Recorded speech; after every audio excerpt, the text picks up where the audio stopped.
अंबानी अडानी, अंबानी अडानी, अंबानी अडानी। अडानी और अंबानी। अडानी जी अंबानी जी की बात करते इस अडानी में है या अडानी जी से और अंबानी जी से। नमस्कार दोस्तों, हमारे देश में बहुत सारे ऐसे लोग हैं जिनकी रातों की नींद और दिन का चैन बिना अडानी और अंबानी का नाम लिए पूरा नहीं होता। उन्हें रात को शायद सोते वक्त भी अपने सपने में सिर्फ अडानी और अंबानी ही नजर आते हैं। पर क्या कभी आपने ऐसा सोचा है कि हमारे देश के नेता अडानी और अंबानी से इतना नफरत क्यों करते हैं, जबकि विदेशी बिजनेसमैन एलन मस्क और जेफ बेजोस जैसे लोग आम लोगों के रोल मॉडल हैं। अमेरिका और चीन जैसे देशों में बिजनेसमैन की वैल्यू एक हीरो से ज़्यादा है, पर हमारे देश के लोग अपने ही उद्योगपतियों से ईर्ष्या करते हुए प्रतीत होते हैं।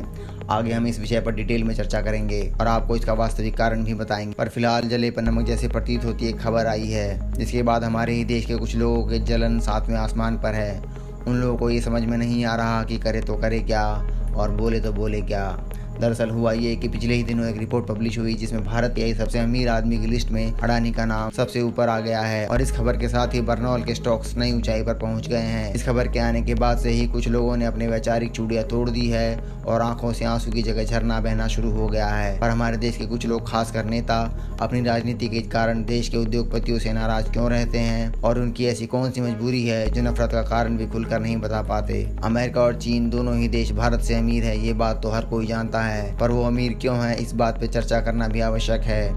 दरअसल आपके हाथ में रखा मोबाइल और उसमें चलने वाले ज्यादातर सोशल मीडिया एप्लीकेशन अमेरिका के हैं, जो वहाँ की सरकार ने नहीं बल्कि वहाँ के उद्योगपतियों ने बनाए हैं। और क्योंकि पूरी दुनिया उन उद्योगपतियों के बनाए हुए सॉफ्टवेयर और हार्डवेयर को यूज करती है, इसलिए अमेरिका दुनिया का सबसे अमीर देश है। वहीं दूसरी ओर आपके घर में पड़ी कंघी से लेकर सीलिंग में टंगा वो झूमर सब चीन में मैन्युफैक्चरिंग होता है। यहाँ तक कि एप्पल का आईफोन और एलन मस्क की टेस्ला कार भी चीन में ही मैन्युफैक्चरिंग होते हैं और आज पूरी दुनिया चीन का सामान इस्तेमाल करती है।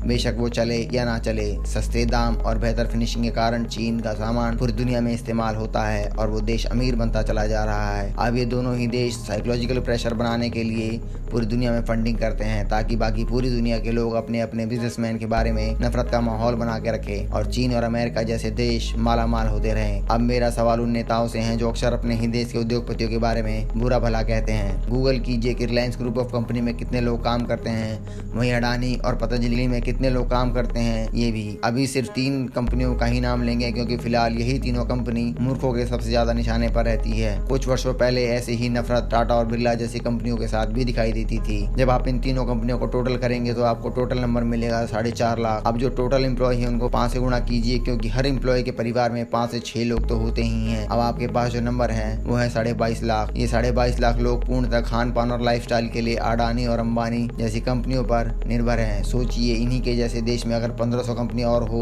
तो क्या देश में बेरोजगारी की समस्या रहेगी। ये मेरा प्रश्न है उन नेताओं से जो समाजवाद और वामपंथ के पर्दे में घुसकर अपने ही देश को बर्बाद करने पर तुले हुए हैं। अब दोस्तों, इन नेताओं को छोड़िए और आप सोचिए, अगर देश में उद्योगों के लिए लोगों को प्रोत्साहित किया जाए और कल्पना कीजिए कि बहुत सारे स्वदेशी उद्योग शुरू हो और पूरी दुनिया में मेड इन इंडिया सामान या सर्विसेज पहुंचेगी, तो क्या तब भी आपका ये महान देश गरीब रहेगा? क्या तब भी लोग अगड़े और पिछड़े जैसी राजनीति को स्वीकार करेंगे? और अगर देश में धन आएगा तो क्या हमारे देश में गरीबी और भुखमरी रहेगी?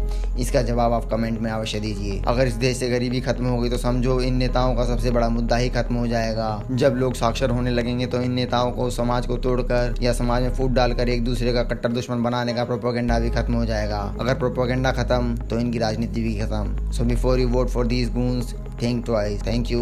जय हिंद। अगर हमारा समर्पण आपको अच्छा लगे तो चैनल सब्सक्राइब जरूर कीजिए। धन्यवाद।